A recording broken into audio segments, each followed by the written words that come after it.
Nous avons ici un patron qui veut partager en 3 les bénéfices de son entreprise. Il souhaite donner chaque part à ses 3 employés. Donc les bénéfices s'élèvent à 2400 €.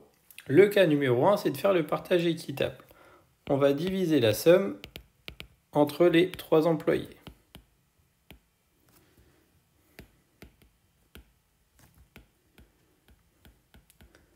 Donc du coup, tout simplement, on va faire 2400 divisé par 3, ce qui va nous donner 800. Donc chaque employé, il aura 800 €. Ça, c'est le cas où le partage il est équitable. Mais on peut avoir aussi le cas selon un ratio. En fait, on a Sébastien qui travaille 32 heures, Romain qui travaille 30 heures et Aurélien qui travaille 38 heures.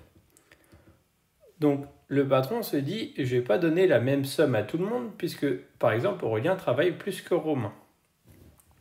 Donc, on a Sébastien qui travaille 32 heures, Romain 30 heures et Aurélien 38 heures.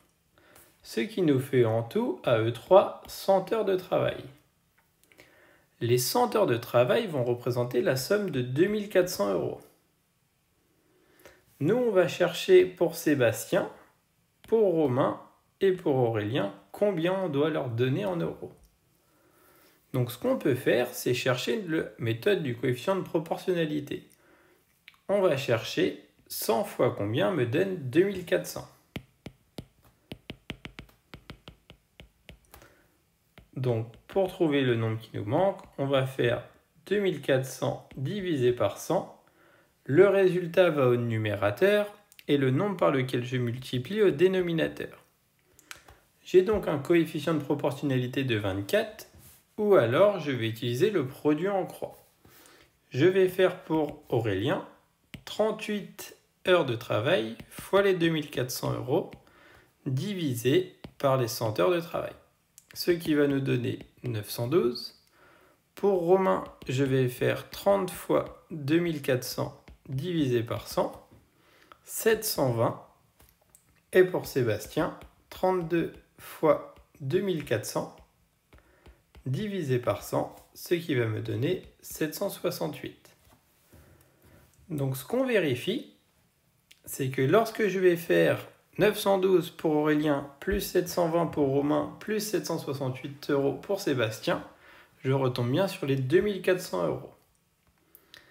Donc on a notre partage selon notre ratio, et ce que l'on dit, c'est qu'on a un ratio sous la forme 32 pour 30 pour 38. Donc au final, on a Sébastien avec ses 32 heures, Romain avec ses 30 heures, Aurélien avec ses 38 heures.